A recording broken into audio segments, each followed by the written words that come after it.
Let's talk about this narrative that started on X, which happened around the time we're talking about the protest. Some people were quickly in a haste to make it about ethnicity. Then we saw that anti-Igbo protest that was going to start, that some people said was going to start from the 20th of August. What's your take about this talk back and forth about Igbophobia? I'm sure you have very strong, passionate feelings about this. Well, Rufai, you see, the word Ndi Igbo evokes a lot of sentiment among so many people in this country of different ethnic, religious, and even educational background. Unfortunately, these people we are talking about, to which ethnic group I belong, are very innocuous. All that you have is that they are misunderstood. When a particular chemical is behaving in a chemical reaction, if you don't understand it, you think that maybe if it is bubbling, you think it's doing gra-gra. That is its nature. So the Igbos have, I used to tell people that Igbos are like the palm kernel. They suffer double jeopardy. As it is crying, the kernel, as it is crying that they have shelled it, they just pick it and put in the mouth and crack it with the teeth. That is double jeopardy, which is even unconstitutional. The law does not allow double jeopardy. The Igbos are the ones that work very hard and give definition and meaning to true federalism by the way they freely move around in this country, using their resources to develop the little area they are, exercising some influence, and being meaningful members of societies wherever they are found. It is in the Igbo blood not to beg. I don't mean any harm, but it is not in our blood to beg. If you see an Igbo man in the street and he speaks Igbo, and you ask him whether you will not give him money, because you tell him, go and do something. We are a people that are not taken by so much pride. An Igbo man is ready to carry anything with a polythene bag until he's able to raise money to buy a car, and he will do so joyfully. Yes, that is the Igbo man for you.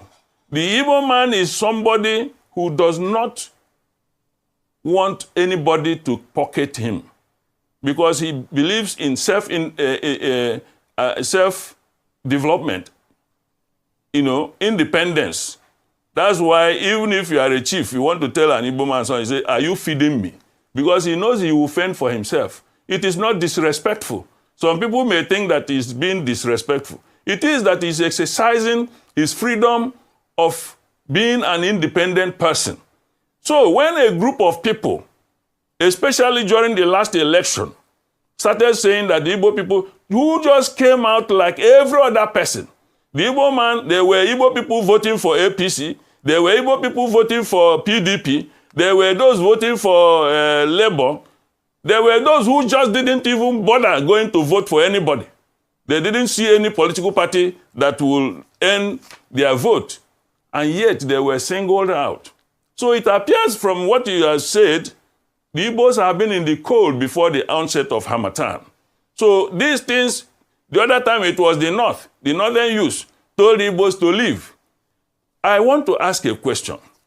Is this being motivated by the fact that some people think that Igbos, when they leave, they will own their shops or own their properties? Even if, assuming without conceding, that there's no constitutional guarantee for freedom of movement or owning property in different locations of this country, that Igbos were supposed to go, will they just walk away like that as passengers? It's not going to happen like that. So those people who are carrying the embers of division should be cautioned. And let me tell you, Rufai, as I sit down here, I am uncle to so many Yoruba people on account of interethnic marriages. And we know that interethnic marriages in Igbo land, they say, no in-law can harm his fellow in-law. And this is the same principle that is working at the racial level. Miscegenation, intermarriages between one race and the other, that is the ground on which Obama eventually became the president of America.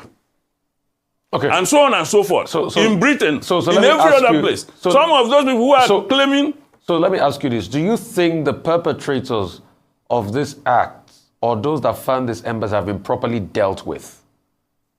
Like, we've not seen the arrest of those that control Lagos Media. By now, we've not seen those arrests. What do you feel about that? Rufai, it is very disgraceful, to say the least, that even the federal government, the DSS, the police, and all the security agencies that were gallivanting the entire space, when the ordinary harmless protesters propounding different theories that they knew those people who were sponsoring it, that beyond the faces they saw, that none of them. The other day on your station, the deputy governor was claiming that he never heard Bayonanoga's rantings. And you were, as objectively as you used to be, asking him whether he had never seen anything on social media or heard. He said no. Okay, give it to him that he's incapable of, like Buhari, knowing everything happening around him. And you put it to him. Well, you could see how feeble he handled it. So the whole thing tells the story that what we call sublimation, you may want some of those people who think that they are doing the president or their governor or anything any good because they think that they are helping them. They are harming their government inadvertently. Now, those people who keep quiet when they ought to have acted are giving the impression that some people were speaking their mind. In the same manner, psychologically, those who go to see wrestling have a tendency for violence, but they sublimate these things through those who are trained to do it physically. In the same thing, those who watch pornography, and so on and so forth. The truth of the matter is that the federal government, the state government has not done anything. Neither of them have done anything that you don't feel happy about this. It doesn't. Sorry, Rufai. Yeah. It doesn't have to take the National Assembly members of Igbo origin to go to IGP for IGP to do so. What is he doing there as the #1 police officer? He doesn't need to be activated by order. That is the job he ought to do, because the National Security Advisor too, they will all sit down there ensconced. If anything happens, it will be a challenge to the same government they are trying to protect, even from ordinary protest, because the ramifications will be very, very difficult. Okay. What are you going to tell Igbo people, children of Igbo women born in Yoruba land, that you are dealing with their uncles, you are dealing with their brothers, and so on? The whole thing is mixed. So nobody should go for this stupid profiling. Real quickly, we totally condemn any form of ethnic profiling across board in this country. And it should never repeat itself, because we have not still healed from what happened at the Civil War, and I must repeat. Absolutely. Why was the protest not, like they say in Nigerian parlance, strong in the East? They said there's been a sentiment that, no, we are not going to join this because, hey, we don't want to be seen as those that have joined this again. Is that a sentiment you want to, build upon? Why was the protest not strong in the East? Rufai, if you look at me, you see that I'm smiling. The Igbos have become the proverbial tortoise.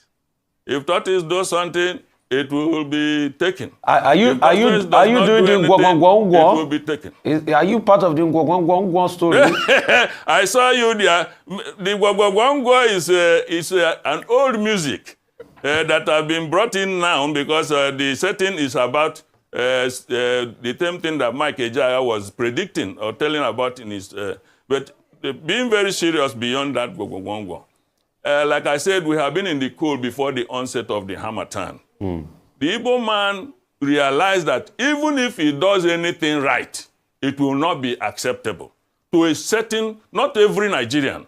The discerning ones are doing business with Igbos, and they are benefiting. And Igbos are also benefiting in the transaction, because transaction is a two-way traffic. Everybody gets something from it. But those who think that they will sit down, and when Igbos live in their own warped imagination, they will come and own the shop, they'll come and own their hotel, that is not going to happen.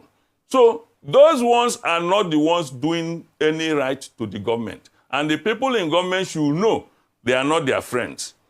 They are not their friends. So the point is that the Igbos did not participate in the manner that some people were expecting. Because the level of hunger the Igbos have been subjected, the level of petition they have been subjected, is beyond what ordinary people now are experiencing. I used to talk about the allegory of pot of soup. I said it on your channel. The last time I came on your program, I said it on channels and so on and so forth. The allegory of the pot of soup is that before you make a pot of soup, all the condiments must be subjected to the same temperature, even if differentially. You can start boiling pomo or stockfish, but you end up with vegetable for 5 minutes. But the culmination of the temperature is where the vegetable enters. So the Igbos are already the pomo boiling in the hot water since many years. Okay. So that's why you cannot see them running around. They are fending for themselves. They know now that nobody can fend for them other than their own effort. Just like the proverbial cow that asked God to help it to have tail enough, long enough to fend flies. Thank you That's so much. what happened. It's not that the Igbos are not feeling pains. Thank you so much, Dr. Naji. I just asked you the reason why the protest was not, as strong in the East, but you just took me around. There is nothing wrong in that. Some people participated in the level they wanted, but it's not that we had to go in the streets and so on. We have been protesting long before now. Okay, and your answer just reminded me of Mike Ejiaka's folklore tale of the Enyi. That's the elephant and the tortoise. Mike Ejiaka, and I'm sure people could read between the lines and get it. But thank you so much, for spending your Sunday with us this evening. Really appreciate you for your time. Thank you so much. Rufai. That was Dr. Chima Naji there, and we did talk about the hunger protest and a lot. It's time for a short break on This Day Live, the Sunday talk show. The program returns.